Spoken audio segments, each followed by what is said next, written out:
हमें नहीं, हम आपको लेक्चर देंगे। गुयाना के भारतीय मूल के राष्ट्रपति ने बीबीसी के साथ वीडियो में ही लड़ना शुरू कर दिया। जानेंगे क्या है मामला। तो वहीं दूसरी तरफ भारत को $35 बिलियन का फायदा। भारत ने अब डिजिटल टैक्स लगाने का पूरा फैसला कर लिया है। जियोपॉलिटिक्स में बहुत कुछ चल रहा है, हमेशा की तरह जानने को मिलेगा बहुत कुछ। आइए जानते हैं इन खबरों को विस्तार से। पश्चिम के विकसित देशों की आदत है, वो विकासशील देशों को ज्ञान देते रहते हैं। गुयाना के भारतीय मूल के राष्ट्रपति ने बीबीसी कार्यक्रम में इंटरव्यू दिया। वहां पे कार्बन उत्सर्जन को लेकर उनसे सवाल किया गया, जिस पर राष्ट्रपति इरफान अली ने जमकर फटकार लगाई। उनके इंटरव्यू का वीडियो पूरी दुनिया में वायरल है। दरअसल गुयाना में तेल की खोज हुई है। अब गुयाना अपने तटीय क्षेत्र से तेल और गैस निकालने की योजना बना रहा है। बीबीसी के एक रिपोर्टर ने इंटरव्यू में राष्ट्रपति से सवाल किया कि गुयाना ने अगर तेल निकाला तो 2 बिलियन टन कार्बन का भी उत्सर्जन होगा। इतना सुनने के बाद राष्ट्रपति ने तुरंत रिपोर्टर को रोकते हुए पूछा कि क्या उनके पास लेक्चर देने का अधिकार है। इसके अलावा उन्होंने पूछा, क्या आप उन लोगों की जेब में हैं जिन्होंने औद्योगिक क्रांति के जरिए पर्यावरण को नष्ट किया, अब हमें लेक्चर दे रहे हैं। गुयाना के राष्ट्रपति ने कहा,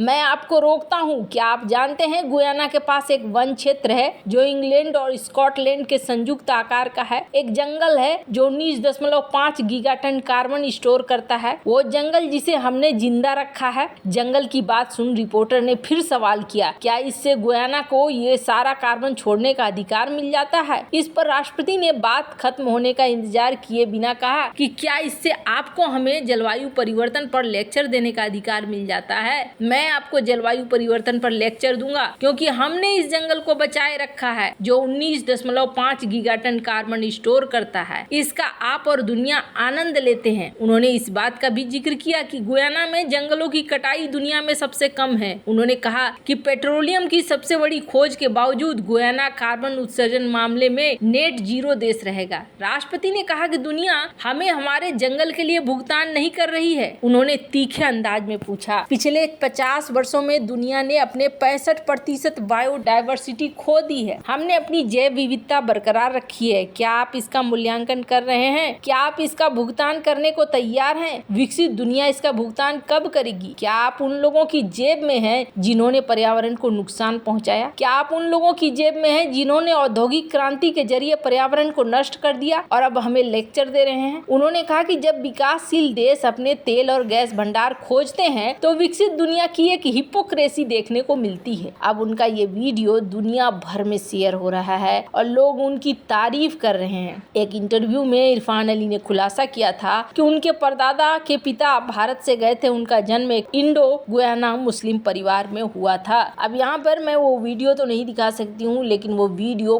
बेहद जबरदस्त है। आप हमारे सोशल मीडिया अकाउंट पे उस वीडियो को जरूर देख सकते हैं, जिस वीडियो में बहुत ही धमाकेदार तरीके से गुयाना के राष्ट्र अध्यक्ष ने पूरी तरीके से क्लास लगा दी है। बस आप समझ लीजिए कि इस वीडियो में हाथापाई नहीं हुई है, बाकी जो मोड था इरफान अली का, वो मोड एकदम लड़ने वाला मोड था। एकदम से बोलती ही बंद करवा दी इन्होंने सामने वाले बीबीसी के रिपोर्टर को। हालांकि जो इन्होंने कहा वो गलत नहीं कहा, यही चीज भारत भी कहता आया है। कॉप की बैठक में हर बार भारत यही बात कहता रहा है कि आपने दुनिया को तबाह किया है। जब आपने दुनिया को तबाह किया है तो भुगतान कौन करेगा? भुगतान तो आपको करना पड़ेगा ना यहाँ पे। तो यही बात है जिसको लेकर फिलहाल गुयाना के राष्ट्रपति का ये वीडियो बहुत ज्यादा वायरल होता हुआ दिख रहा है। जहाँ एक तरफ ये सब कुछ हो रहा है, वहीं दूसरी तरफ एक और बड़ी चीज हो रही है और वो ये कि भारत को $35 अरब का फायदा हो सकता है और सबसे बड़ा चूना यूरोपीय यूनियन को और अमेरिका को लगने वाला है। दरअसल स्क्रीन पर एक खबर देख रहे हैं आप। इस खबर में एक फाइनेंशियल टाइम्स की इस खबर को देख सकते हैं। ई कॉमर्स टैरिफ ये 2026 से लगना शुरू हो जाएगा, ये WTO चीफ ने कहा है। सबसे पहले भारत ने डिजिटल टैक्स की बात कही थी और भारत ने कहा था कि डिजिटल टैक्स लगना चाहिए। जो मेजर रिफॉर्म्स हैं वो नहीं हो पा रहे हैं, वो गलत है। अब ये डिजिटल टैक्स है क्या? तो सबसे पहले जो ये कॉमर्स कंपनियां आई, कॉमर्स कंपनियों ने यहाँ पर मनमाने तरीके से दुनिया भर के देशों में अपने सामान को बेचा। लेकिन जैसे जैसे देश समझने लगे कि नहीं जी, ये भी एक बिजनेस है, ये भी एक व्यापार है, इसे हल्के में नहीं ले सकते हैं। चाहे वो ई कॉमर्स का व्यापार हो, मतलब कि आप इंटरनेट की दुनिया में कोई चीज बेच रहे हैं तो वो एक व्यापार है और इस व्यापार में भी टैक्स लगना जरूरी है। और ये जो टैक्स होगा ये डिजिटल टैक्स होना चाहिए। जैसे कि नेटफ्लिक्स जो कि इस वक्त 190 देशों में चल रही है और ये आज के दिनों में पूरी तरीके से अवेलेबल है, दुनिया में ओपन है नेटफ्लिक्स और इसमें मूवी चलती है। और ये जो नेटफ्लिक्स है न तो कस्टम ड्यूटी पे करता है और न ही टैक्स वगैरह में उस तरीके की छूट है। अब ये सारी चीजें देखने को मिल रही है। 30 साल पहले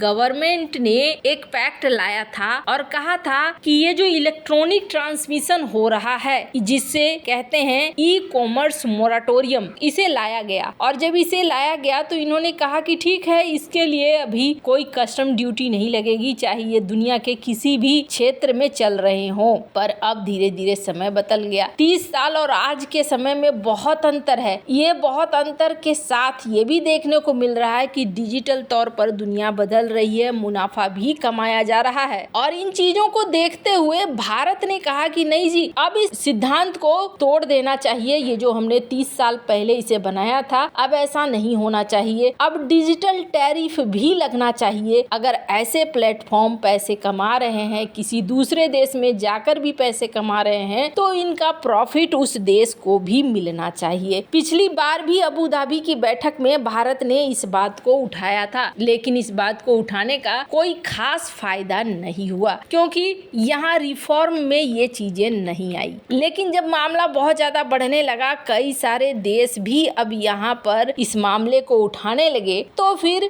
बात यहाँ पर आई कि WTO चीफ ने कहा कि ठीक है जी, ये जो एग्रीमेंट था, इस एग्रीमेंट को ऐसा करते हैं, हम अब इस एग्रीमेंट को कुछ समय के लिए और बढ़ा देते हैं, 2026 तक इसे रखते हैं। 2026 के बाद किसी भी देश को अपना हक होगा कि वो चाहे तो इस सिद्धांत को बनाकर रखें। टैक्स लेना चाहते हैं, नहीं लेना चाहते हैं, उनकी मर्जी पर होगा। नहीं लेना चाहते हैं तो इस सिद्धांत को बनाकर रखें, और अगर लेना चाहते हैं तो वो अपने अनुसार नियमों के आधार पर आगे बढ़ सकते हैं, इस सिद्धांत को छोड़ भी सकते हैं। और ये मतलब यूरोपीय यूनियन और अमेरिका, इन दोनों के लिए $35 बिलियन का बहुत बड़ा नुकसान है। वैसे आपको क्या लगता है इन सब मामले में? आपकी क्या राय है? कमेंट कर जरूर बताएं। भारत के लिए तो ये बहुत बड़ी जीत है।